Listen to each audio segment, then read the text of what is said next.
আসসালামু আলাইকুম রহমতুল্লাহি ওবরাকাতু। বিসমিল্লাহ আলহামদুলিল্লাহ ওসসালাতু ওয়াসসালামু আলা রসুলিল্লাহ ওয়ালা আলিহি ও আসহাবিহি আজমাইন, আম্মা বাদ। প্রিয় দর্শক শ্রোতা, কাছে কিংবা দূরে এই মুহূর্তে যে যেখান থেকে আমাদের সাথে যুক্ত হয়েছেন, আপনাদের প্রত্যেককে আমন্ত্রণ জানাচ্ছি নেক্সাস টেলিভিশনের প্রতিদিনকার আয়োজন বেকম্যানস বিস্কিটস নিবেদিত ইসলামী জীবন বিধানের আজকের পর্বে। আপনাদের সঙ্গে আমি আব্দুল কাহার রয়েছি। অন্যান্য দিনের মতো আজও আমরা একটা গুরুত্বপূর্ণ বিষয়ে আলোচনা শুনতে চাই, আর সেটি হচ্ছে মক্কা মদিনায় হজ যাত্রীদের দিনরাত। আমরা জানি ইসলামের যতগুলো স্থাপনা আছে তার মধ্যে মৌলিক স্থাপনার মধ্যে ঐতিহ্যপূর্ণ স্থান হচ্ছে মাক্কাতুল মুকাররমা, মদিনাতুল মুনাওয়ারা। একদিকে আল্লাহর ঘর, অপরদিকে রাসূল সাল্লাল্লাহু আলাইহি ওয়াসাল্লামের রওজা। যখন হজযাত্রী কিংবা উমরাহ যাত্রী যারা মক্কা মদিনায় যান, তারা আসলে এই হজের সফরগুলোতে কীভাবে তাদের সময়গুলো কাটান, কীভাবে কাটানো উচিত, আমরা সেই বিষয়ে আজকের আলোচনা থেকে ক্লিয়ার হওয়ার চেষ্টা করব ইনশাআল্লাহ। এ বিষয়ে কথা বলবার জন্য আমরা আমন্ত্রণ জানিয়েছি বাংলাদেশের খ্যাতিমান আলেমে দ্বীন শাইখুল হাদিস শাইখ হাফিজ ডক্টর ABM হিজবুল্লাহ স্যারকে। আসসালামু আলাইকুম রহমতুল্লাহ। আসসালামু রাহমাতুল্লাহি ওয়া বারাকাতুহু। স্যার কেমন আছেন? আলহামদুলিল্লাহ। প্রতি শনিবারই আপনার সাথে দেখা হয়, এটা একটা রুটিন মাফিক কাজ। আলহামদুলিল্লাহ, আমাদের জন্য এটা ভাগ্যের ব্যাপার, দেওয়ার চেষ্টা করি ইনশাআল্লাহ তাআলা। আপনি এত বয়সেও যে আসলে সময় দিতে পারছেন, জাযাকাল্লাহ খাইর। বাস দোয়া করেন আল্লাহ পাক সুস্বাস্থ্যের মধ্যে যেন থাকতে পারেন। আমিন আমিন। প্রিয় দর্শক, আপনিও চাইলে আমাদের সাথে আয়োজনে যুক্ত হতে পারবেন দুভাবে, টেলিভিশনের পর্দায় দেখানো নম্বরে ফোন কলের মাধ্যমে। এছাড়া নেক্সাস টেলিভিশন ইসলামিক এই পেজের কমেন্টে যে কোনো প্রশ্ন আমাদেরকে জানালে আমরা সেই সকল প্রশ্নের সারাই সমাধান জানবার চেষ্টা করবো ইনশাআল্লাহ। পুরো অনুষ্ঠান জুড়ে আমি আব্দুল কাহার আপনার সাথে রয়েছি। আপনারা যারা আমাদেরকে প্রশ্ন করবেন, অবশ্যই টেলিভিশনের ভলিউম কমিয়ে কিংবা টেলিভিশন সেট থেকে দূরে গিয়ে প্রশ্ন করবেন, এবং মৌলিক প্রশ্নগুলো এবং জীবন ঘনিষ্ঠ প্রশ্নগুলো অগ্রাধিকারের ভিত্তিতে করবার চেষ্টা করবেন ইনশাআল্লাহ তাআলা। স্যার, যে কথাটি ভূমিকা আমরা বলেছি, আসলে মানুষেরা মক্কা মদিনায় যায়, হজ করেন, উমরা করেন, সঙ্গত কারণে কিছু কেনাকাটাও করেন, মানুষেরা ইবাদতের জন্য যান, আনুষঙ্গিক কাজকর্ম সেরে থাকেন। কিন্তু আসলে এই দিনের রুটিনগুলো আসলে কেমন হওয়া উচিত, কিভাবে করলে পরে জামাত মিস হবে না, কিভাবে করলে পরে ইবাদতে কোনো নফল ইবাদত মিস হবে না, তাহাজ্জুদের সালাত বলুন, এবার আরও যা যা আছে, আসলে আপনি যদি গুছিয়ে কথাগুলো বলেন। নাহমাদুহু ওয়া নুসাল্লি আলা রাসূলিহিল কারীম, আম্মা বাদ। আসলে আজকের বিষয়টা অত্যন্ত গুরুত্বপূর্ণ। হজ যাত্রী বা উমরা যাত্রী আমরা যেটাই বলি, তাদের টার্গেট থাকে পৃথিবীর সর্বশ্রেষ্ঠ স্থান মক্কাল মুকাররমা, আর দ্বিতীয় শ্রেষ্ঠতম স্থান হচ্ছে মদিনাতুল মুনাওয়ারা, 3 নম্বর হচ্ছে বাইতুল মাকদাস, যেটা দুঃখজনক হলেও সত্য এখন ইসরায়েলের নিয়ন্ত্রণে। তো যাই হোক, এই 3টা মসজিদ সম্পর্কে, স্থান সম্পর্কে হাদিসের মধ্যে আমরা রাসূলুল্লাহ সাল্লাল্লাহু আলাইহি ওয়াসাল্লামের বক্তব্য পাই। বিশেষ করে মক্কা মুকাররমা সম্পর্কে নবীজি সাল্লাল্লাহু আলাইহি ওয়াসাল্লামের বক্তব্য হচ্ছে যে যারা মক্কা মুকাররমায় সময় কাটাবে এবং নেক আমল করবে, বিশেষ করে এই জামাতে সালাত আদায় করবে, তারা অন্যান্য স্থানে 1 লক্ষ আপনার নামাজ আদায়ের সমপরিমাণ সওয়াব পাবে, মানে 1 লক্ষ গুণ বেশি। সুবহানাল্লাহ। আর অপরদিকে নিজের মসজিদ নববী সম্পর্কেও তিনি বলেছেন, সালাতুন ফি মসজিদি হাদা আফদালু মিন আলফি সালাতিন ফিমা সিওয়াহু ইল্লাল মসজিদুল হারাম।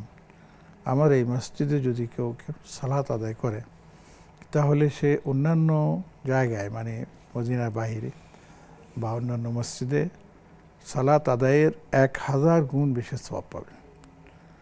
ইল্লাল মসজিদুল হারাম বলে আল্লাহ পাক, আল্লাহ রসুল মসজিদে বাইতুল্লাহকে আলাদা করে দিয়েছেন, এবং সেখানে বলেছেন ফাইন্নাহু ইউদাআফু আফযালু মিন মিআতি আলফি সালাত, 1000। এখানে একটা জিনিস আমাদের বোঝার বিষয় আছে, সেটা হলো এই, আমরা আগে এটা আমরাও বুঝতাম যে এর দ্বারা বোঝানো হয়েছে যে বাইতুল্লাহ শরীফ কেন্দ্রিক, হারাম মানে বাইতুল্লাহ শরীফ কেন্দ্রিক, ইল্লাল মসজিদুল হারাম পরিষ্কার বলা হয়েছে। তো এই জন্য মসজিদে হারামে জামাতে নামাজ পড়ার জন্য বেশি উৎসাহিত করা হয়েছে। কিন্তু পরবর্তীতে গবেষকগণ গবেষণা করে একটা নতুন সিস্টেমকে আবিষ্কার করেছেন, বলেছেন যে এটা করতে হবে। সেটা কি দেখা গেল যে মসজিদে হারামের লোকের ধারণ ক্ষমতা যা, সেটাতে আপনার বাইতুল্লাহ শরীফে স্থান দেওয়া যাচ্ছে না, সংকুলান হচ্ছে না। জি, অসম্পূর্ণ আলোচনা শুনবো। আমাদের সাথে দর্শক যুক্ত হয়েছেন, তাদের প্রশ্নগুলো নিয়ে আসি। প্রিয় দর্শক, আপনারা যারা টেলিফোনে আছেন মেহরবানি করে প্রশ্ন করুন একে একে। আসসালামু আলাইকুম। ওয়ালাইকুম আসসালাম রহমতুল্লাহ। হুজুর, আমি কথা বলতেছি ঠাকুরগাঁ জেলা বীরগঞ্জ থানা চাপর গ্রাম থেকে মোহাম্মদ খলিল। জি প্রিয় ভাই খলিলুর আমার রহমান। হুজুরের কাছে একটি প্রশ্ন। হুজুরের কাছে আমার একটি প্রশ্ন, যে আমরা যারা হজ করতে যাই ওখানে আমাদের মানে কয় মাস থাকতে হয়, এটা একটা প্রশ্ন।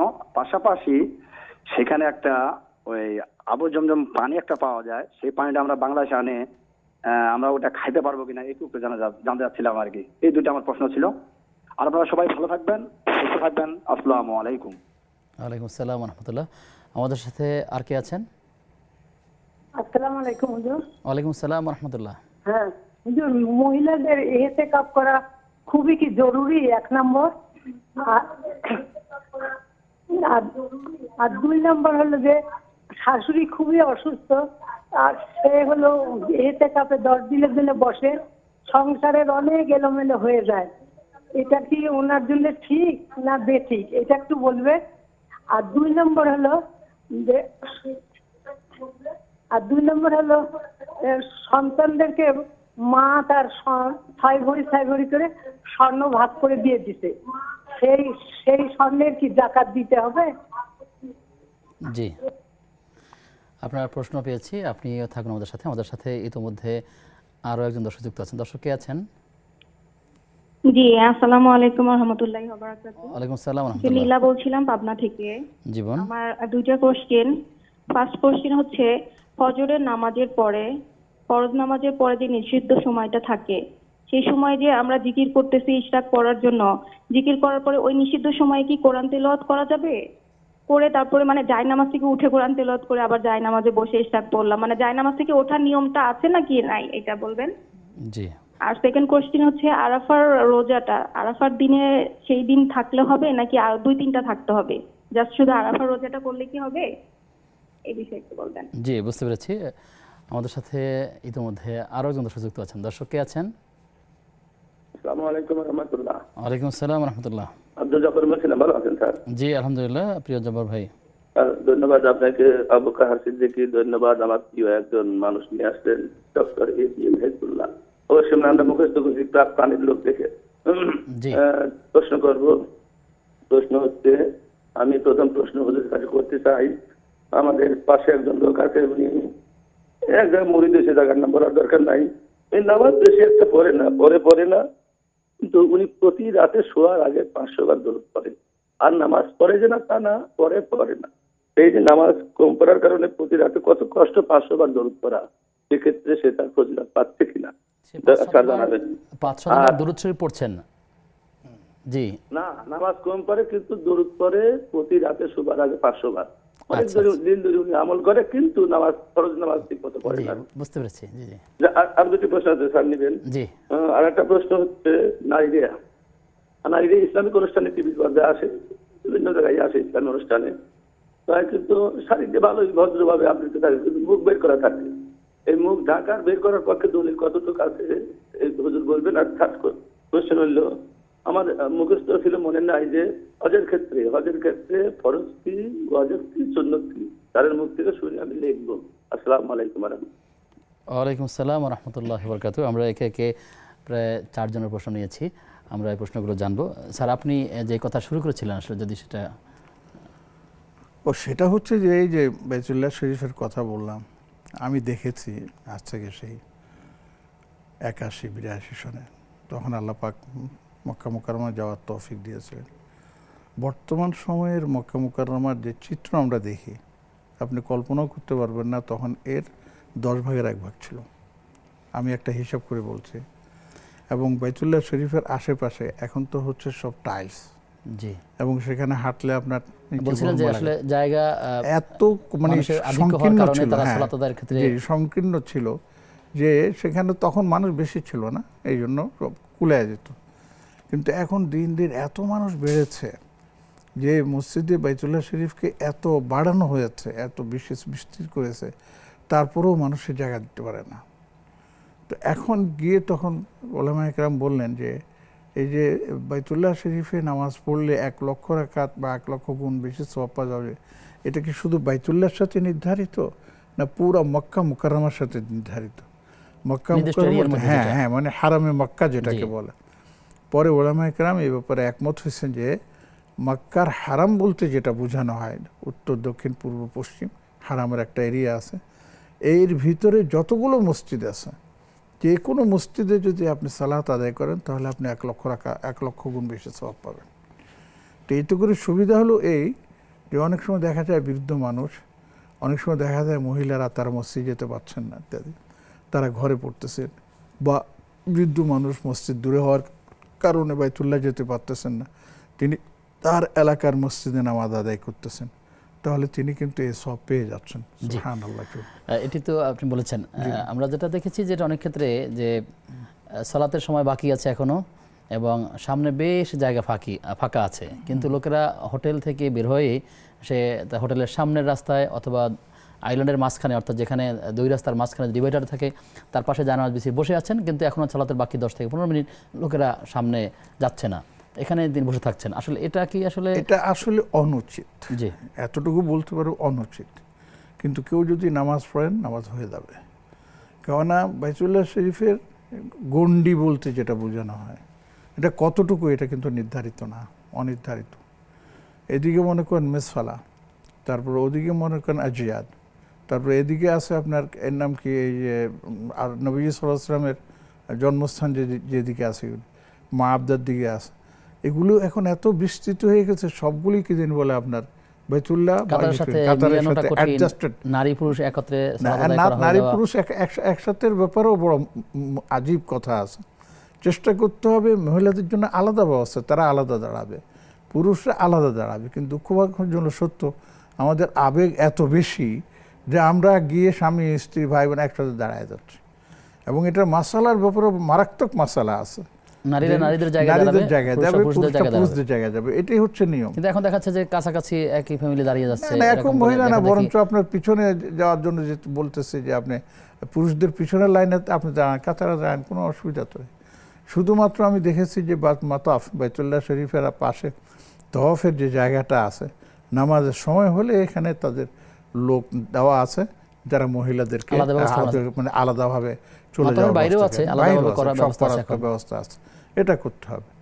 তো মূল কথা হচ্ছে দেখেন যে আমরা যারা মক্কা মুকাররমা বা মদিনা মুনাওয়ারা যাই, আমাদের সর্বপ্রথম টার্গেট থাকবে একটা, যে আমার সময়টা যেন হেলায় নষ্ট না হয়। আমি ঘরে বসে ঘুমাবো, কোনো আপত্তি নেই। আমি কি জানি বলে বাইতুল্লাহ শরীফ গিয়ে বসে থাকবো, কোনো আপত্তি নেই। কিন্তু ওই কেনাকাটা কিছু করবেই, এটা তো হবেই, এটা না করে মানে থাকতে পারে না। মদিনার একটা আলাদা বরকত, সেটা হবে, অসুবিধা নাই, সেটা করতেছে। কিন্তু সেখানে সময়টা বেশি নষ্ট করা যাবে না।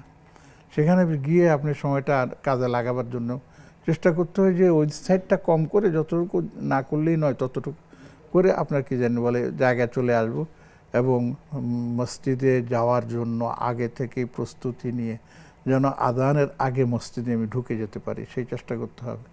কারণ সেখানে দেখা গেছে আযান হওয়ার পরে বেশি সময় যায়। দর্শক যুক্ত আছেন, একটু প্রশ্ন নিয়ে নিচ্ছি। প্রিয় দর্শক কে আছেন আমাদের সাথে? আসসালামু আলাইকুম। ওয়ালাইকুম আসসালাম ওয়া রাহমাতুল্লাহ। আমি রামপুরে ফিরদৌস থেকে বলছিলাম। জি বোন। আমার প্রথম প্রশ্ন হচ্ছে, যেটা এখন কাজের সিজন, গরমের সময় গা অতিরিক্ত ঘেমে যায়, এই ঘামা অবস্থায় কি জোহরের সালাত আদায় করা যাবে? আর দ্বিতীয় প্রশ্ন হচ্ছে, ঈদের কোরবানির সময় দেখি আমাদের গ্রামে কিছু মহিলা একটা বাড়িতে একত্রিত হয়ে ঈদের সালাত আদায় করেন, এভাবে কি আদায় করা যাবে? আর তৃতীয় প্রশ্ন, জি বোন, এখানে জানার বিষয় হচ্ছে নারীরা যে জামাত করছেন এটা কি ইমামের পিছনে নাকি নারীরাই ইমাম? না না, ওনারা নারীরাই শুধু পড়ে ওখানে জামাতের সাথে ঈদের সালাত। না, ওনারা নারীরা কয়েকটা বাড়িতে কয়েকজন একত্রিত হয়ে পড়েন, কোনো নিয়ম নাই। ঈদের সালাত নাকি জামাত, এমনি সাধারণ জামাত? ঈদের সালাত, দুই ঈদের সালাত। ঈদের সালাত, জি। আরেকটা হচ্ছে প্রশ্ন আমার, আমরা জানি যে যারা কোরবানি দেন তাদের পক্ষ থেকে অভিভাবকরা শুধু ঈদের দিনে রোজা রাখেন, কিন্তু অন্যান্য সদস্যরা কি রোজা রাখতে পারবে সেদিন? ঈদের দিনে রোজা রাখছেন এরকম? যারা কোরবানি দেন, হ্যাঁ, যারা কোরবানি দেন তারা শুধু রোজা রাখেন অভিভাবকরা, কিন্তু অন্যান্য সদস্যরা কি রোজা রাখতে পারবেন? ঈদের দিনে কি রোজা রাখা যায়? কোরবানি ঈদে নাকি রাখে কিছু সময় ও বুঝতে পেরেছি। হ্যাঁ, অর্ধবেলা রাখার যে একটা কথা প্রচলন আছে, আমরা সেই বিষয়টাই বুঝতে পেরেছি যতটুকু, আমরা জানবো ইনশাআল্লাহ তাআলা। আমাদের সাথে আরো একজন দর্শক যুক্ত আছেন। দর্শক কে আছেন? জি জি ভাই, আমি নরসিংদী থেকে জি প্রিয় ভাই, একটু প্রশ্ন করতে চাই আর কি, একটু লাইনটা ধরে বেরোতে। জি আপনার প্রশ্নটি জানান। জি জি, আর প্রশ্ন কি ভাই? প্রশ্নটা হলো হুজুর আসসালামু আলাইকুম। ওয়ালাইকুম আসসালাম ওয়া রাহমাতুল্লাহ। প্রশ্নটি হলো আমার এই যে আরাফা রোজা সম্বন্ধে। জি আরাফা রোজা আমাদের বাংলাদেশের ইসলামী স্কলার সাহেবদের মধ্যে দ্বিমত আছে। কেউ বলে যে আরাফার দিন হাদিস জি, তারিখটি কবে হবে তাই তো? জি, আরাফার ময়দানে। আরেকটা প্রশ্ন আছে জি, আমার, দুইটা প্রশ্ন। আর কি যে প্রশ্ন? আরাফা রোজাটা প্রকৃত ব্যাপারটা আমি জানতে চাই আর কি। জি, আরাফার দিনটা দ্বিতীয় প্রশ্নটি কি আমরা আপনার? কি বাংলাদেশে জি, আপনার একটি প্রশ্ন আমরা পেয়েছি, আমরা জানবার চেষ্টা করবেন সেটা। প্রিয় দর্শক, আপনারা দেখছেন বেকম্যানস বিস্কিটস নিবেদিত ইসলামী জীবন বিধান। সময় হয়েছে একটা বিরতির, ফিরছি কিছুক্ষণ পর, সাথে থাকুন। বিরতির পরে সবাইকে আবারও আমন্ত্রণ জানাচ্ছি নেক্সাস টেলিভিশনের প্রতিদিনকার আয়োজন বেকম্যানস বিস্কিটস নিবেদিত ইসলামী জীবন বিধানের আজকের পর্বে। আপনাদের সঙ্গে আব্দুল কাহার রয়েছি। আমরা আলোচনা করছিলাম মক্কা মদিনা হজরতের দিনরাত এবং সেই সাথে আপনাদের করা বিভিন্ন প্রশ্নগুলো নিয়ে প্রশ্নের জবাব দিচ্ছেন শাইখুল হাদিস শেখ হাফিজ ডক্টর ABM হিজবুল্লাহ স্যার। আমাদের কাছে প্রশ্ন করেছেন অনেকগুলো বোনেরা ধারাবাহিকভাবে। প্রথম প্রশ্ন হচ্ছে যে হাজিরা মূলত মক্কাতে কতদিন থাকতে হয়? কখনো কখনো দেখা যায় 40 দিন, কখনো কারো কম হয়ে থাকে।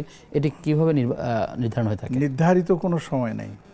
নির্ধারিত সময় বলতে হাজিদের সর্বমোট থাকার দিন হচ্ছে 6 থেকে 7 দিন। কারণ 8ই জিলহজ থেকে আপনার হজের কার্যক্রম শুরু হয়, 9 তারিখে আরাফা, 10 তারিখে হচ্ছে আপনার এই জমারা, আপনার কোরবানি, 11 তারিখে বা 10, 11, 12-র মধ্যে হচ্ছে তওয়াফে জিয়ারত।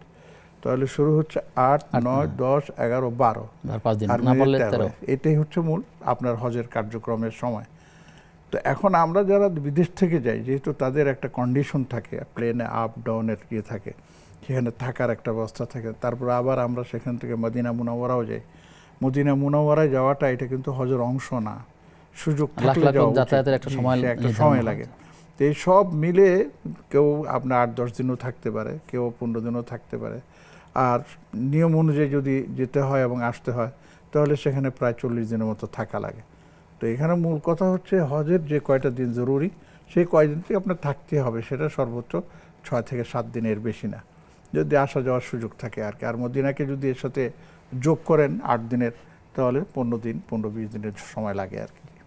জি, আমাদের এক ভাই বলছেন আবে জামজাম, এটার পান করার বিষয়ে তিনি প্রশ্ন জানতে চেয়েছেন যে আসলে এর ফজিলত কিংবা অন্যান্য এটা বিষয়গুলো। তো অনেক অনেক ফজিলত এটার। আরে আল্লাহ, এটা সম্পর্কে তো সে হযরত ইসমাইল আলাইহিস সালাম থেকে তো আমাদের হাজেরার থেকে সেটা আসছে। ইসমাইল আলাইহিস সালামের পদ্ধতি থেকে সেই জমজমের পানির আপনার ফোয়ারা আসতে থাকে। এবং এই আবে জমজমের সম্পর্কে তো নবীজি সাল্লাল্লাহু আলাইহি ওয়াসাল্লাম বলছেন মা উ জমজমা শেফাউন লিমা শুরিবালা, যে আপনার প্রচণ্ড অসুস্থতা আছে, আপনার বিভিন্ন ধরনের রোগ আছে, আপনি যদি নিয়ত করে সেই আবে জমজম মানে জমজমের পানি, মাউ জমজম বলে, আপনি পান করেন, আল্লাহর কাছে বলেন আল্লাহ আমার সুস্থতা দান করেন, এরকম বহু প্রমাণ আছে যে এই জমজমের পানি পান করে অনেক রোগী। আর এই পানি কিন্তু খাদ্য বলা হচ্ছে। হ্যাঁ, এর মধ্যে গেজাউন লিমা আছে, সেটার মধ্যে হাদিসের মধ্যে এটা আছে গেজা। আল্লাহর এক বান্দা 6 মাস মসজিদে আপনার বাইতুল্লাহকে কাটিয়েছে, শুধু বাইতুল্লাহ শরীফে থাকতো, হাজতের সময় প্রয়োজনের সময় অসময় যেত, আবার এসব মসজিদে থাকতো। তো একজন জিজ্ঞেস করতেছে আপনি এতদিন থাকতেছেন কিভাবে, খাওয়া দাওয়া নাই? খাওয়া দাওয়াতে আল্লাহ আমার জমজমের পানি দিয়ে দিয়েছে, এটা খেলে তো আমার সব কিছু হয়ে যায়, এখন বাইরে গিয়ে হোটেলে গিয়ে খেতে হবে নাকি? আসলে এটা হচ্ছে ইয়াকিনের ব্যাপার, এটা হচ্ছে আপনার মানসিক ব্যাপার। এই জন্য আমরা যেটা খাদ্যের চাহিদা পূরণ হবে এই পানিটা। হ্যাঁ অবশ্যই পানিটা পূরণ হচ্ছে। এখন কথা বলে তো অনেক বলা যায়।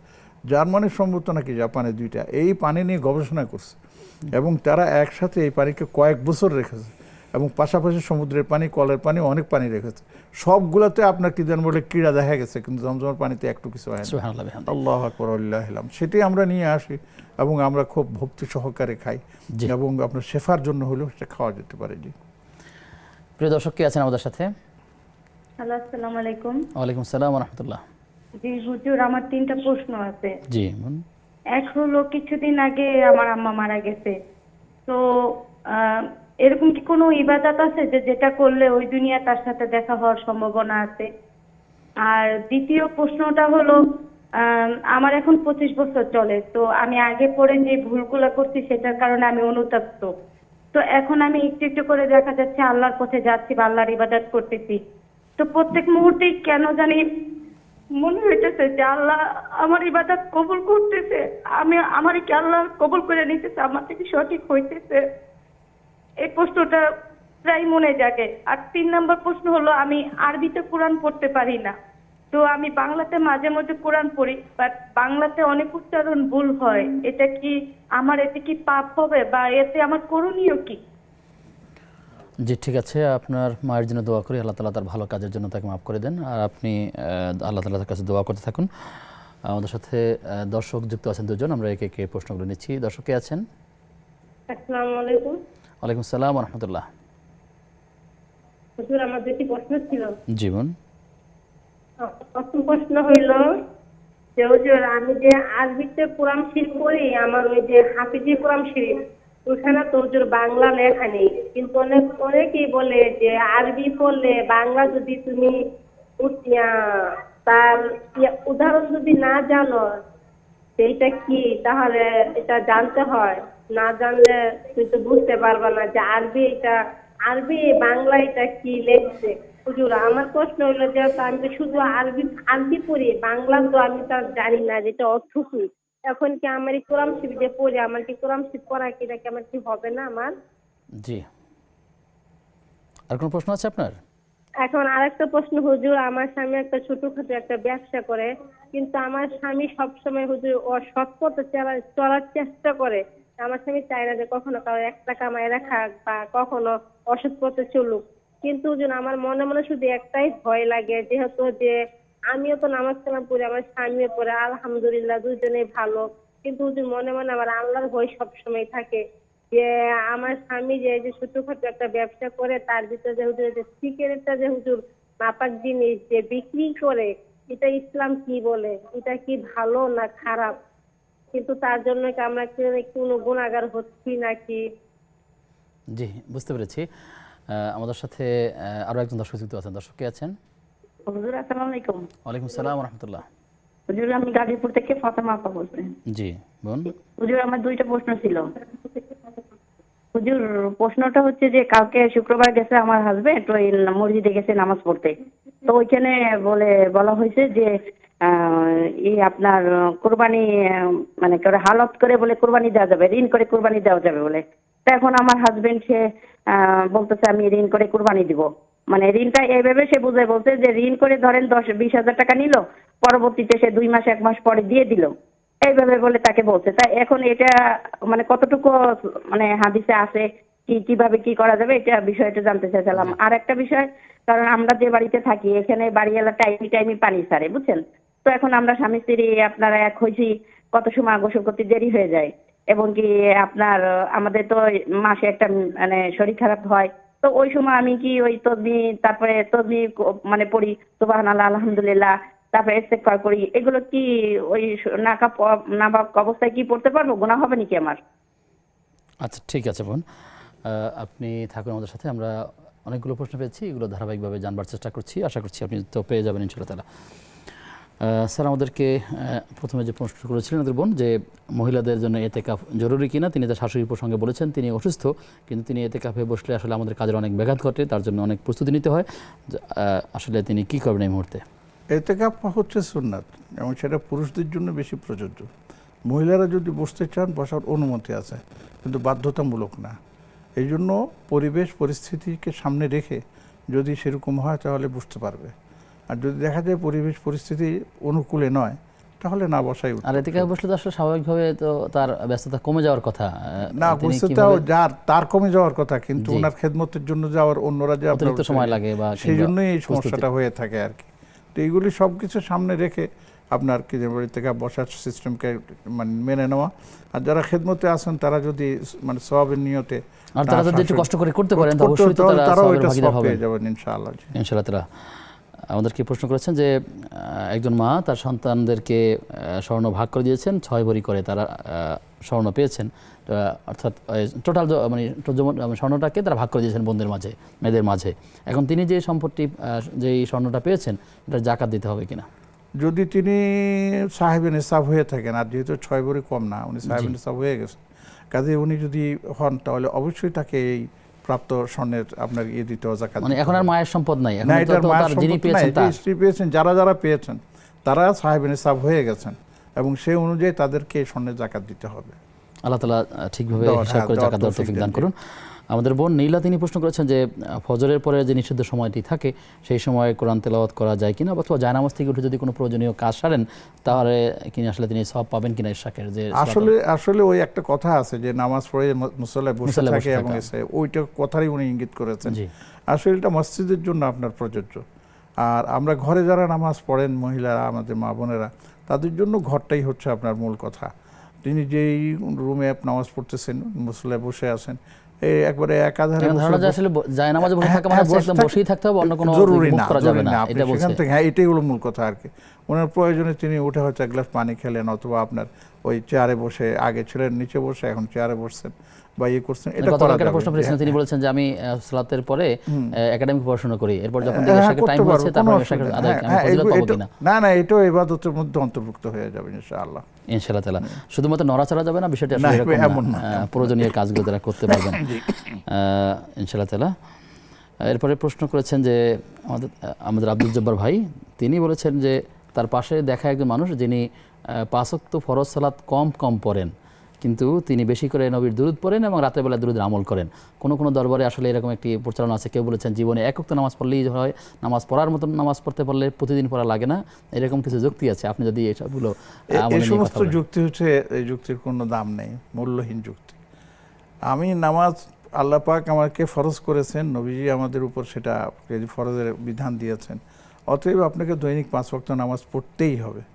আপনি মাজার বলেন আর ভণ্ডামি বলেন আর যাই বলেন, ওদের কথা শুনে 1 ওয়াক্ত নামাজের মতো নামাজ হলে 1 ওয়াক্তই যথেষ্ট, এগুলি বলে মানুষকে আপনার এই আমল থেকে বিরত রাখার চেষ্টা করবেন না। বরঞ্চ আমি তো বলবো যে উনি 500 বার না 5000 বারও দুরূদ শরীফ পড়েন আর 1 ওয়াক্ত নামাজ কাজা করেন, কোনো লাভ হবে না। সেই নবী সারা জীবন আপনার কি নামাজ কাজা করেন নাই, আর আপনি নামাজ কাজা করে দুরূদ শরীফ পড়ে পার পেয়ে যেতে চান? তিনি অসুস্থ অবস্থায় কাঁধে ভর করে সালাত আদায় করেছেন। জি, অবশ্যই। তো আপনার দুরূদ পড়ার জন্য সব আলাদা পাবেন, সেটা ভিন্ন কথা, কিন্তু আপনার সওয়াব এই যে নামাজ না পড়ার কারণে আপনার উপর যে গুনাহটা বর্তাবে, সেটা থেকে আপনি কিভাবে মুক্তি পাবেন বলেন? আল্লাহ তাআলা আমাদেরকে সঠিক দিন বোঝার তৌফিক দান করুন। আপনার কাছে ফিরবো বিরতির পর ইনশাআল্লাহ তাআলা। প্রিয় দর্শক, আপনারা দেখছেন বেকম্যানস বিস্কিটস নিয়োজিত ইসলামী জীবন বিধান। সময় হয়েছে আবার একটা বিরতির, ফিরছি কিছুক্ষণ পর, সাথে থাকুন। বিরতির পরে সবাইকে আবারও আমন্ত্রণ জানাচ্ছি নেক্সাস টেলিভিশনের প্রতিদিনকার আয়োজন বেকম্যানস বিস্কিটস নিয়োজিত ইসলামী জীবন বিধানের আজকের পর্বে। আপনাদের সঙ্গে আমি আব্দুল কাহার রয়েছি, আমার সঙ্গে অতিথি রয়েছেন শাইখুল হাদিস হাফিজ ডক্টর ABM হিজবুল্লাহ স্যার। আমাদেরকে একই প্রশ্ন দুজন করেছেন, তার মধ্যে হচ্ছে আরাফার রোজাটা তারা কবে রাখবেন এবং কয়টি রোজা রাখবেন? এই ব্যাপারে আমার স্পষ্ট বক্তব্য হলো, আমাদের দেশে যেদিন 9 জিলহজ সেদিন আমরা আরাফার রোজা রাখব। তার একদিন আগে 2 দিন আগে যদি মক্কা শরীফ হয়ে যায়, হয়ে যাক, কিন্তু আরাফার রোজার নির্ধারণটা হয় জিলহজ মাসের 9 তারিখ কেন্দ্রিক। জি। এবং সেই জন্যই যেই দেশে জিলহজ মাসের 9 তারিখ হবে, সেই দেশে আরাফার দিন সেদিনই গণ্য করে রোজা রাখতে হবে। এখন আপনি এই প্রশ্ন তুলে কোনো লাভ নেই যে আমরা মোবাইলে, আমরা প্রযুক্তিতে দেখতে পাচ্ছি এই যে আরাফার ময়দানে সবাই বসে আছেন, অথচ আমাদের দেশে সেদিন 8 তারিখ। কাজে আমি 8 তারিখে নফল রোজা যদি আপনি রাখতে চান, এমনি আছে একদিন থেকে আপনার 9 দিন পর্যন্ত, 1 তারিখ থেকে 9 তারিখ পর্যন্ত রাখা যায়, সেই হিসাবে আপনি রোজা রাখেন, কিন্তু আরাফা হিসাবে না, আপনি রাখতে পারেন, কোনো অসুবিধা নেই। আর যদি সেদিন আপনি আরাফার দিন মনে করে রোজা রাখেন, তাহলে সৌদি আরবের সাথে মিলিয়ে পরের দিন আপনাকে কোরবানি করতে হবে, পরের দিন আপনার জন্য রোজা রাখা আপনার জন্য হারাম হয়ে যাবে। সেটা কি আপনি করবেন? সেটা তো আপনি মানবেন না। তো 2 দিকে পা দেব না, একদিকে নয়। ওলামায়ে কেরাম এই ব্যাপারে একমত হয়েছে যে আপনার গ্লোবাল সিচুয়েশনের কারণে যেই দিন আমার দেশে 9 তারিখ হবে জিলহজের, সেই দিন আরাফার দিন হিসাবে আমি রোজা রাখবো, এবং হাদিসে বর্ণিত যে সওয়াবের কথা বলা হয়েছে আমরা সেটা পাবো ইনশাআল্লাহ। জি, শুকরিয়া। আমাদেরকে জব্বার ভাই প্রশ্ন করেছেন, জনাব আব্দুল জব্বার। তিনি বলেছেন যে নারীরা আসলে কতটুকু মুখ বের করে রাখতে পারবেন বা মুখ খোলা রাখার বিষয়ে আসলে শরীয়ত মুখ নির্দেশনা খোলা কি? রাখার বিষয়ে দুটো মত পাওয়া যায়। একটা মত হচ্ছে যে যেমন নাকি আমরা ইউরোপিয়ান কান্ট্রিগুলোর কথা বলি, যেখানে মুখ ঢেকে রাখা, এখন যেমন অস্ট্রেলিয়া তো হয় না, জার্মান, তারপর ফ্রান্স, আর অনেক জায়গায় তারা মুখ ঢেকে রাখাকে অন্যায় হিসেবে ধরে এবং তাদের সরকারের নীতিমালার বিরুদ্ধে চলে যায়। সেক্ষেত্রে আপনি কি করবেন? কিন্তু তারপরেও দেখা গেছে যে আমাদের ইমানদার অনেক বোনেরা বলছে যা হবার হবে, আমি মুখ খুলব না। এক, শরীয়তের দৃষ্টিকোণ থেকে যদি আমাকে বলতে হয় তাহলে আমরা বলবো যে নেকাব পড়াও শরীয়তে ফরজ করা হয়েছে। যেখানেই আপনি যাবেন আমাদের মা বোনেরা তাদের চেহারা খোলা রাখতে পারবেন না। এটা হচ্ছে যদি বয়সের একটা পর্যায়ে যেমন হয় যে বার্ধক্য পর্যায়ে পৌঁছে গেছে, এটা একটা প্রশ্ন আপনি করেছেন, যে একটা প্রশ্ন করেছেন যে যদি মায়েরা এমন একটা পর্যায়ে চলে যায় 45, 50, 60 বছর, 70 বছর, যদি 45-50 এখন কোনো বয়স না। আচ্ছা আচ্ছা, আমি মনে করি এমনকি দেখা গেছে 62 বছর বয়সে যদি নারী আপনার কনসেপ্ট করতে পারে তাহলে আপনি সেখানে কি করবেন বলে? আচ্ছা, তাদেরও একটা চাহিদা আছে পূরণ। এই জন্য আপনি যদি এমন একটা পর্যায়ে চলে যায় যে তখন তার মধ্যে জৈবিক চাহিদার কোনো উন্মেষ ঘটে না, সেক্ষেত্রে অনেকে বলছে যে সেই পর্যায়ে পৌঁছায়, এবং সেটা কার জন্য কতটুকু সেটা তিনি নির্ণয় করবেন, আমরা বয়স ভাগ করে দেব না। তো এটাই হলো মূল কথা আর কি। আমি এটাই দর্শক আছেন, প্রিয় দর্শক কে আছেন আমাদের সাথে, একে একে আমরা প্রশ্নগুলো নিব। আসসালামু আলাইকুম ওয়া রাহমাতুল্লাহ। ওয়ালাইকুম আসসালাম ওয়া রাহমাতুল্লাহ।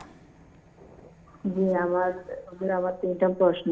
জি, আমার প্রশ্ন হচ্ছে যে কুরবান, অনেকে বলে যে কুরবানের দিন রোজা রাখা হারাম, কিন্তু আমরা মা বাবারা দেখে আসছি যে কুরবানের দিন গরু জবাই করার আগ পর্যন্ত রোজা রাখে, গরু জবাই করে দিলে তারপরে রোজাটা ভাঙে। এটা কতটুকু সত্য? জি। আর প্রত্যেক ওয়াক্তে যে ওজুর নামাজ পড়তে হবে কিনা? আচ্ছা আচ্ছা। আর একটা হচ্ছে যে আমার পায়ে প্রচন্ড ব্যথা, যার কারণে আমি বেসিনে দাঁড়াইয়া অজু করি এবং চেয়ারে বসে নামাজ পড়ি। অনেকে বলে যে চেয়ারে পড়ে নামাজ পড়লে হবে না, কিন্তু আমি টোটালি বসতে পারি না। এটাতে একদিনের জন্য না, এটা অনেকদিন যাবত আমার স্বাস্থ্যটাও খুব ভারী, যার কারণে বসা কিছুতেই আমার পক্ষে সম্ভব না। জি, তাই বলে কি আমার ইবাদত আল্লাহ কবুল করবেন না? বুঝতে পেরেছি। ঠিক আছে বোন, আপনি থাকুন আমাদের সাথে। আমাদের সাথে আরো দুজন দর্শক যুক্ত আছেন। দর্শক কে আছেন? হ্যালো, আসসালামু আলাইকুম হুজুর। আমি আপনাদের নিয়মিত দর্শক। আমি অনুষ্ঠানটা অনেক ভালোবাসি, কিন্তু আমি একটা ব্যবসা করি, তো আমার স্বামীর সাথে এখানে কর্মচারী থাকে না, তো আমার দোকানে আসতে হয়, আমি অনুষ্ঠানটা দেখতে পারি না। তো আমি এখন দোকানে বসে একটু ফোন দিছি, ঈদের যে রোজা যে 10টা, ওইটা কোন দিন থেকে একটু আমাকে একটু মোবাইলেই জানাই দিবেন। একটাই আমার প্রশ্ন, কোন দিন থেকে শুরু হবে রোজাটা? এই যে ঈদের যে রোজা, কুরবানির ঈদের রোজা, আমি 3 বছর ধরে থাকি। আমরা জি আপনাকে বলছি, আজকে হচ্ছে জিলকদ মাসের 27 তারিখ। তো 27, 28, 29 অর্থাৎ আরও 2 দিন পরে যদি দেখা যায় 29 তারিখে চাঁদ দেখা যায়, তাহলে তো আর 30 পূর্ণ করতে হবে না। তা যদি না হয় তাহলে 30 দিন পূর্ণ করার পরে যেদিন আসবে সেদিন থেকে রোজা রাখতে হবে। আপনি মনে রাখেন যে আজকে হলো 27 তারিখ, 28, 29, এই 29 তারিখ পরশু দিন থেকে আপনি দেখবেন চাঁদ দেখা যায় কিনা। যদি দেখা না যায় তাহলে 30 পূর্ণ করে তারপর রোজা রাখবেন। জি, শুকরিয়া আপনাকে। আর আপনি যে বলছেন যে জানতে পারছেন না বা দেখতে পারছেন না, নেক্সাস টেলিভিশন ইসলামিক এই ফেসবুক পেজের আপনি যদি লগ ইন করেন সেখানে আপনি দেখতে পাবেন অনুষ্ঠানটি। সেখান থেকে সরাসরি আপনি আবারও পুনঃপ্রচার শুনতে পারবেন ইনশাআল্লাহ তাআলা। আমাদের সাথে আর কে আছেন দর্শক? আসসালামু আলাইকুম। ওয়ালাইকুম আসসালাম ওয়া রাহমাতুল্লাহ। জি, আমি উত্তরা ঢাকা থেকে বলছিলাম। আমার প্রশ্নটা হচ্ছে যে বিতিরের নামাজ যদি রাত্রেবেলা কোনো কারণে মিস হয়ে যায়, পরের দিন সকালে নাকি সেটা 3 রাকাতের জায়গায় 4 রাকাত পড়তে হয়। তো সেটা সিস্টেমটা একটু জানতে চাচ্ছিলাম যে 4 রাকাতকে আমি 1 নাগারে পড়বো, মাঝখানে কি 2 রাকাত পরে বসতে হবে, নাকি 1 নাগারে 4 রাকাত পড়তে হবে? সিস্টেমটা একটু বলবেন। জি, ধন্যবাদ। আসসালামু আলাইকুম। আপনি থাকুন, আমরা শেষের দিকে প্রশ্নের জবাব জানবো ইনশাআল্লাহ তাআলা। স্যার, আমাদের কাছে অনেকগুলো প্রশ্ন এসেছে, আমরা এরপরে আর প্রশ্নগুলো মোটামুটি একটু এগিয়ে যাই। আমাদেরকে প্রশ্ন করেছেন যে হজের ফরজ, ওয়াজিব এবং সুন্নাত জানতে চাইছেন, যদি আপনি খুব মৌলিকভাবে কিছু কথা বলেন। এটা একটু সময় সাপেক্ষে, এই জন্য সব সংক্ষেপে বলা যায় না। আমি এটা বলতে পারি যে হজের মূল ফরজ হচ্ছে 3টি। একটা হচ্ছে ইহরাম, ওকুফে আরাফা, আর কি জানি বলে আপনার হচ্ছে তওয়াফে জিয়ারত। এটা হচ্ছে 3টা। আর ওয়াজিব 6টার কথা বলা হয়, যে আপনার সাই আছে, মিনাতে আপনার এই মুজদালিফার রাত কাটানো আছে, এরপরে কোরবানি আছে যদি তামাত্তু অথবা আপনার কেরান করেন, এরপরে আপনার কি বলে ইয়ের সাথে তওয়াফের সাথে সাই করা লাগে। তো এই সমস্ত হলো আপনার মানে আপনার ওয়াজিবাতের মধ্যে পড়ে। আবার ওয়াজিবাতের অনেকগুলো আছে এর সাথে সম্পৃক্ত, ফরজের সাথে সম্পৃক্ত। তো আমি সংক্ষিপ্ত আকারে এটা বললে শেষ হবে না, আমি ওনাকে পরামর্শ দিব যে এই ধরনের এখন প্রচুর বইপত্র পাওয়া যায়, ছোট সংক্ষিপ্ত বড়, আপনি মেহেরবানি করে সেখান থেকে যে নিলে ভালো করবেন। জি জি সাথে। এছাড়া স্যার তাকে বলতে পারি যে সুযোগ পেলে আমরা কমেন্টে এই ফরজ, ওয়াজিব এবং সুন্নাতগুলো লিখে দেব। আমি ঠিক আছে, তাহলে আপনি ভালো, সেটা আপনি দায়িত্ব নেন, সেটা লিখে দিবেন ইনশাআল্লাহ। প্রিয় দর্শক, আপনি হজের ফরজ, ওয়াজিব, সুন্নাত জানতে চাইছেন, আমরা আমাদের আজকের পেজের লাইভের যেখানে থাকবে কমেন্টে আমরা এটা পরবর্তীতে ফরজ, ওয়াজিবগুলো আমরা লিখে দেব ইনশাআল্লাহ। ইনশাআল্লাহ। স্যার আমাদেরকে প্রশ্ন করেছেন যে এই যে আমাদের শেষ এক বোন যে বললেন ঈদের দিনে রোজা রাখা, ঠিক এই প্রশ্নটি এর আগেও এসেছিল যে আসলে অর্ধদিন রোজা রাখাকে বলছেন, গরু জবাইয়ের পুরো পর্যন্ত আসলে ঘরে এনে রান্না করবেন তার আগ পর্যন্ত রোজা রাখা, আসলে কি রোজা রাখা নাকি এটাকে একটা, আমি বলি এটাকে একটা ইয়ে বানিয়েছে আমাদের দেশের সংস্কৃতি বানিয়েছে। জি, সেটা হচ্ছে দেখেন ঈদ হচ্ছে আমাদের কাছে দুটো, একটা হচ্ছে ঈদুল ফিতর আর একটা হচ্ছে আপনার ঈদুল আজহা। তো ঈদুল ফিতরে ইফতারি করে মসজিদে দেওয়া সুন্নাত। জি, ইফতারি করা মানে মসজিদে যাওয়ার আগে কিছু খেয়ে এবং তার মধ্যে বিশেষ করে খেজুর থাকলে খেজুর বা মিষ্টি মুখ করে যাওয়া, এটা হচ্ছে সুন্নাত। আর কোরবানির সময় নিয়ম হচ্ছে যে যারা কোরবানি করবেন তাদের জন্য, অন্যদের জন্য না, যারা কোরবানি করবেন তাদের জন্য নিয়ম হচ্ছে যে তিনি কোরবানিটা করে, ছাগল হোক গরু হোক, সেখান থেকে কিছু গোশত এনে পাক করে সেই কোরবানি দিয়ে তিনি দিনের কি যেন বলে নাস্তা শুরু করবেন। এটাই হচ্ছে সুন্নাহ। তো এর আগ পর্যন্ত কিছু না খাওয়া, এটাকে অনেকে রোজা হিসাবে আপনার গণ্য করে। এই শব্দটা রোজা বলা উচিত না, এখানে রোজা বলাটা ঠিক না, বরং যেটা হচ্ছে যে আল্লাহ রাসূল সাল্লাল্লাহু আলাইহি সাল্লাম কিছু না খেয়ে থেকে ঈদের পরে কোরবানি করে সে কোরবানি গোশত দিয়ে কিছু খাওয়া সুন্নাত, এই কথা বলেছেন। আর এই জন্য কোরবানির ঈদের সালাতটা আগে আদায় করা, হ্যাঁ, এই জন্য ঈদের সালাতটা আগে করা মানে উচিত, এটা আমরা মনে করি। অতএব এটাকে আপনার রোজা হিসাবে গণ্য করা বা বলা এটা উচিত না। জি, শুকরিয়া। আমাদের বোন প্রশ্ন করেছেন যে অনেক সময় ঘরমুক্ত শরীর নিয়ে জামা কাপড়ে ঘাম থাকে প্রচণ্ড, এটি নিয়ে যদি সালাত আদায় করার ক্ষেত্রে কোনো ধরনের কমতি সবের ক্ষেত্রে অথবা আসলে প্রস্তুতির ক্ষেত্রে কি করতে পারেন? এখানে ঘাম নিয়ে হোক আর যাই হোক, সোজা কথা হচ্ছে যে আপনি যে পোশাক আপনি ব্যবহার করবেন সেটা পাক হতে হবে।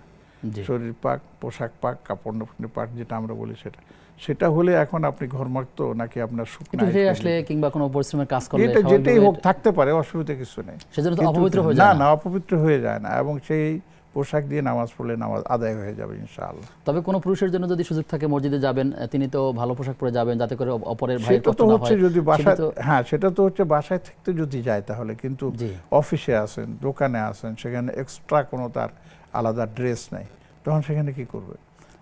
কঠিন কাজ করতেছেন, সেখানে কষ্টের কাজ করতেছেন, ঘরমুক্ত হয়ে গেছেন, তো সেই অবস্থায় সেই কাপড় চেঞ্জ করে যাওয়াটা তার পক্ষে সম্ভব না।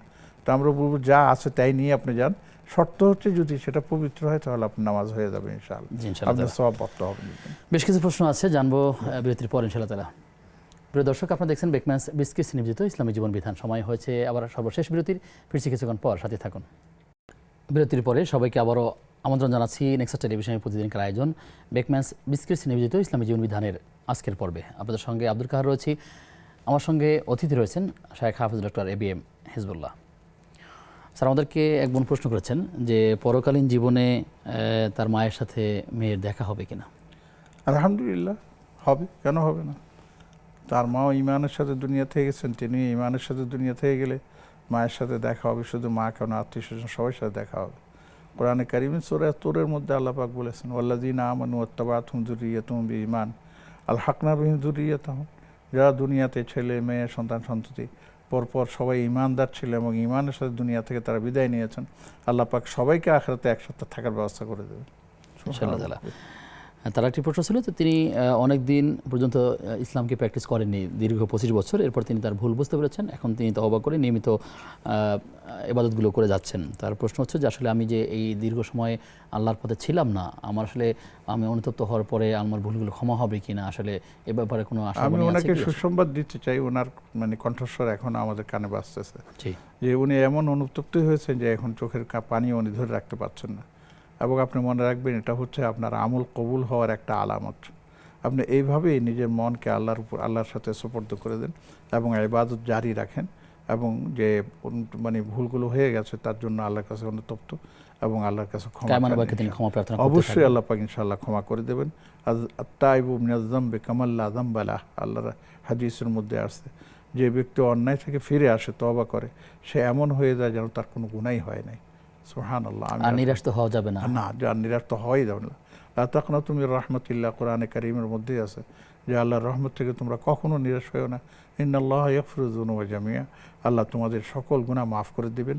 শর্ত হলো একবার খাঁটি মনে তওবা করে ইসলামে ফিরে আসতে হবে। জি, শুকরিয়া। প্রশ্ন ছিল যে তিনি কোরআনুল কারীম আরবিতে দেখে দেখে পড়েন, কিন্তু অনুবাদ কখনোই পড়ছেন না, এতে তার কোনো গুনাহ হবে কিনা, আসলে অনুবাদ পড়ার দাবি রাখে কিনা তেলাওয়াতের মধ্যে? হ্যাঁ, অবশ্যই দাবি রাখেন। তবে কোরআন পড়ার মধ্যে প্রথম দাবি হচ্ছে বিশুদ্ধ উচ্চারণে কোরআন তেলাওয়াত করতে জানা, এটা হলো প্রথম। এরপরে যদি আপনি অর্থ জানেন তাহলে সেটা হচ্ছে সোনায় সোহাগা, নূরুন আলা নূর আমরা বলি। কিন্তু যদি আপনি অর্থ না জানেন কোরআন তেলাওয়াত করেন তাহলে সওয়াব হবে না, এই কথা কেউ বলে না। বরঞ্চ এই কোরআনই হচ্ছে একমাত্র আসমানি গ্রন্থ। কেউ যদি সেটা না বুঝেও তেলাওয়াত করে তাহলে প্রতিটি হরফে আল্লাহ পাক তাকে 10টি করে নেকি দান করবেন। আর যদি বুঝে বুঝে তিনি তেলাওয়াত করেন তাহলে সুবহানাল্লাহ, কত নেকি তিনি পাবেন, তিনি নিজেও সেটা ধারণ করতে পারবেন। আর বুঝতে পারলেই তো আসলে সে ব্যক্তি জীবনে এটা পালন করতে পারবে। হ্যাঁ, অনেক পালন করতে পারবে, এটা ঠিক আছে, যতক্ষণ পর্যন্ত তিনি আর নিজে নিজে বুঝে পালন করাটা কঠিন। এই জন্য বিজ্ঞ আলেমদের শরণাপন্ন হতে হবে, কারণ কোরআনে কারিমে এমন অনেক আয়াত আছে, অনেক বিষয় আছে যেগুলো নিজে নিজে বোঝা সম্ভব না। হ্যাঁ, আপনি পড়েন, উদাহরণ নিয়ে আপনি অর্থ বোঝার চেষ্টা করেন, এটা ভালো কাজ এবং এটার জন্য আমরা আপনাদেরকে অ্যাপ্রিসিয়েট করি। কিন্তু এটা করতে গিয়ে আবার নিজে নিজে মুস্তাহিদ হয়ে যাওয়াটা ঠিক হবে না, ঠিক আছে?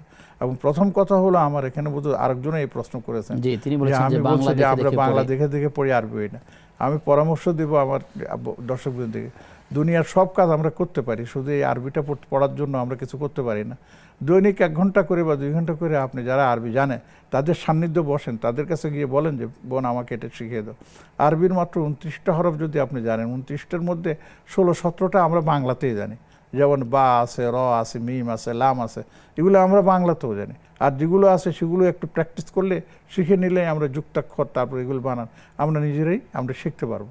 এই জন্য আমাকে 1 ঘন্টা করে যদি 1 মাস যদি কোনো শিক্ষকের সামনে বসেন তাহলে ইনশাআল্লাহ আপনি কোরআনে কারিম পড়তে পারবেন, কোনো সন্দেহ নেই। আর যদি 3 মাস 4 মাস পড়েন তাহলে তা আরও নূর আলা নূর। আর যদি নিজে নিজে পড়ে একবার কোনো ওস্তাদকে শোনাতে পারেন তাহলে তো এটা আমরা দুনিয়ার সব কিছু করতে পারি। আমরা ইংরেজি শিখতে পারি, বাংলা শিখতে, IELTS শিখতে পারি, অমুক শিখতে পারি, শুধু কোরআন শেখার ক্ষেত্রে আমাদের সমস্ত ওজর, এটা ঠিক না বোন। আমরা বলবো যারা আমাদেরকে শুনতেছেন, আসুন কোরআনকে চর্চা করি, কোরআনকে প্রথমে বিশুদ্ধ উচ্চারণ তেলাওয়াতের চেষ্টা করি, এরপরে কোরআন বোঝার চেষ্টা করি। ইনশাআল্লাহ এতে আমাদের জন্য কল্যাণ রয়েছে। জি, দেখে দেখে পড়ার অভ্যাসটা আমাদের তৈরি হোক। ছোট সন্তান যারা আমাদের পরিবারে, যারা এখনো ভর্তি হয় না স্কুলগুলোতে, অথবা ভর্তি হলেও আরবি ভালো করে চেনেন না, তারা কিন্তু আমাদের মুখে তেলাওয়াত শুনে শুনে সূরাগুলো মুখস্থ করে ফেলেন। 2, 4, 20, 50টা তারা আমি আপনাকে এই ধরনের ঘটনা প্রচুর শোনাতে পারবো যে মা বসে পড়তেছেন, বাবা বসে পড়তেছেন, সূরা ফাতিহা পড়তেছেন, ওই ছোট্ট বাচ্চা মেয়ে, তার বয়স এখন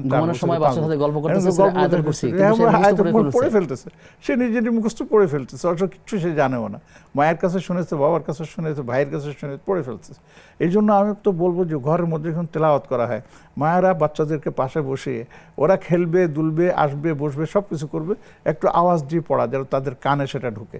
বাবারাও কোরআন কারিমা কি মসজিদে না পড়ে বাসায় তেলাওয়াত করার জন্য অভ্যাস গঠন করবে। এবং ইউটিউব থেকে কোনো একটি সূরা চুজ করে যদি বলে হয়ে থাকে যে রিপিট, যেটা 100 টাইমস, মানে একটা সূরা নির্ধারণ করলো 100 বার সে তেলাওয়াত করবে, করতে করতে নিজের তলাটা হয়ে গেল, বিশুদ্ধ হবে না। সেটা হয়ে গেল, সেটা তো হলো আপনি দেখে দেখে পড়া, কিন্তু তেলাওয়াত তো আর আপনি দেখে তেলাওয়াত সেটা আপনি আসবে না, সেটা তো অবশ্যই আমরা শিখব, কিন্তু সেটা শিখতে হবে, শুনে শুনেও পড়ার সুযোগ আছে। জি জি, সেটা ওটাই বলছি। স্যার, আমাদের হাতে বেশ কিছু প্রশ্ন আছে, আমরা খুব ছোট ছোট করে উত্তরগুলো নেওয়ার চেষ্টা করব আপনার থেকে ইনশাআল্লাহ। আমাদেরকে এক বোন বলেছেন যে তিনি তার স্বামী ব্যবসা করছেন এবং ব্যবসার কাজে তাকে সময়ও দিতে হয়। তারা অনেক ইবাদতবন্দি করেন, অনেক ভালো কাজও করেন, কিন্তু তার আপত্তির জায়গা হচ্ছে বা তার সন্দেহের জায়গা হচ্ছে তার সেই দোকানে সিগারেটের ব্যবসা করেন। আসলে সিগারেটের ব্যবসা বৈধ কিনা এবং এর থেকে তিনি এটা না করে কি করতে পারেন, পরামর্শ দেন। আমি বড় সিগারেট যারা বিক্রি করে না তাদেরকে সংসার চলে না। অনেকের দোকান আছে, সবাইকে সিগারেট বিক্রি করে, তা আমি ওনাকে পরামর্শ দিব যে দয়া করে আপনি সেটাকে সরায় দেন, তার পরিবর্তে অন্য কোনো জিনিস বিক্রি করার ব্যবস্থা করেন, ইনশাআল্লাহ আপনি এর মধ্যে বরকত পাবেন ইনশাআল্লাহ তাআলা। আমাদের বোন ফাতেমা তিনি শুনেছেন যে গতকালকে জুমার মসজিদে আলোচনা হয়েছে, ইমাম সাহেব বলেছেন যে হাওলাত করে বা ঋণ করে কেউ চাইলে কোরবানি দিতে পারে। এখন তার প্রশ্ন হচ্ছে আসলে এটি সঠিক বলেছেন? হ্যাঁ, এটার মধ্যে আমি বলবো যে ঋণ করার প্রশ্ন তখনই আসে একজনের উপরে আপনার কোরবানি ওয়াজিব, কিন্তু এখন হাতে টাকা নাই, তখন কি করবেন? তখন বলা হয় যে যেহেতু কোরবানি ওয়াজিব হয়ে গেছে এবং নির্ধারিত সময়ের মধ্যে কোরবানি করতে হবে, তখন তিনি ঋণ নিয়ে তার ওয়াজিবটা পালন করবেন। অর্থাৎ ঋণ পরিশোধ করার সামর্থ্য থাকলে পরে তিনি সেটাই আমি বলতেছি, ঋণ পরিশোধ করার সামর্থ্য আছে বলেই তো তার উপরে ওয়াজিব হয়েছে। যদি এই মানে ওয়াজিব না হতো তাহলে তো আমরা বলতাম তার উপর কোরবানি ওয়াজিব না, সেখানে ঋণ করার প্রশ্ন কি? এখানে হুজুর যেটা বলেছেন, আমি আমার মসজিদে এটা বলেছি, দেখেন আপনার উপর কোরবানি ওয়াজিব হয়েছে, আপনি বললেন এখন আমার কাছে টাকা নেই, তাহলে কি আপনি ওয়াজিব বাদ দিয়ে দিবেন? আপনি তখন বলবেন যে না, আপনি ঋণ করে হলেও আপনাকে টাকা নিয়ে আপনি সেটা কোরবানি আদায় করবেন, পরে আপনি ঋণ পরিশোধ করে দেবেন, তাহলে আপনার ওয়াজিব আদায় হবে। না হলে ওয়াজিব আদায় না করার কারণে আপনি গুনাহগার হবেন। এটি হচ্ছে মূল প্রশ্ন। জি, শুকরিয়া। আমাদের এক বোন বলেছেন যে তিনি মাসের নির্দিষ্ট সময়ে কখনো কখনো অসুস্থ থাকেন, এই থাকার সময় তাসবিহ, তাহমিদ, তাহলিল বা এরকম মাসনুন দোয়াগুলো তিনি একমাত্র কোরআনে কারীম তেলাওয়াত ছাড়া আর যে কোনো দোয়া আপনি পড়তে পারবেন, এবং কোরআনে কারীমের আয়াতগুলো যেগুলি দোয়া আছে সেগুলি তেলাওয়াত করতে পারবেন যে কোরআনে কারীম মনে করে না, দোয়া মনে করে। যেমন রব্বানা আতিনা ফিদ দুনিয়া হাসানা ওয়া ফিল আখিরাতি হাসানা ওয়া কিনা আযাবান নার, রব্বানা কি বলে তিনি সরাসরি কোরআন পড়বেন না, তবে মাসনুন দোয়াগুলো পড়তে পারবেন। মাসনুন দোয়াগুলো পড়বেন, এটা পড়ার অনুমতি আছে। প্রশ্ন করেছেন যে প্রত্যেক ওয়াক্তে ওযুর যে নামাজটি আছে তাহিয়াতুল ওযু, এই নামাজটি তিনি প্রত্যেক ওয়াক্তে পড়বেন, অসুবিধা নেই, কিন্তু হ্যাঁ এটা পড়বেন, কিন্তু মজার ব্যাপার হচ্ছে এটার জন্য আলাদা নিয়ত করার দরকার নেই। আপনি উযু করে এসে আপনি ফরজের নামাজ নিয়ত করলেন, যেমন আসরের নামাজ, আপনি আসরের নামাজ 4 রাকাত ফরজ পড়বেন, ওই সাথেও তাহিয়াতুল ওযু নিয়ত করে ফেলবেন, তাহলে তাহিয়াতুল ওযু আপনার হয়ে যাবে, ফরজটাও আদায় হয়ে যাবে। শুকরিয়া আপনাকে। আমাদের বোন বলেছেন তিনি শারীরিকভাবে অসুস্থ, পায়ে ব্যথা, তিনি চেয়ারে বসে নামাজ পড়লে তার নামাজ হবে কিনা? ফাত্তাকুল্লাহ মাসতাতুম কোরআনে কারীমে আছে, যারা বলে যে হবে না এটা তারা ভুল। বরঞ্চ আপনি যেভাবে আপনি নামাজ পড়তে আপনি স্বাচ্ছন্দ্য বোধ করেন আপনি সেভাবে নামাজ পড়বেন, সেটা চেয়ারে বসে হোক, টেবিলে বসে হোক, অনেক সময় শুয়েও আপনাকে নামাজ আদায় করতে হতে পারে, আল্লাহ আমাকে সে পর্যন্ত না নেক, কিন্তু প্রয়োজনে সেটা হতে পারে, তাহলে কোনো অসুবিধা নামাজ হয়ে যাবে। নামাজ হয়ে যাবে। জি, আমাদের ভাই বলেছেন যে ভিতরের সালাত যদি রাতে পড়তে না পারেন, দিনের বেলা তিনি কয় রাকাত পড়বেন, কিভাবে পড়বেন? ও 4 রাকাত যদি পড়তে হয় তাহলে 2 রাকাতে বসবেন, বসে উঠে যাবেন, উঠে গিয়ে আবার বাকি 2 রাকাত পড়ে আপনার নামাজ সালাম ফেরাবেন।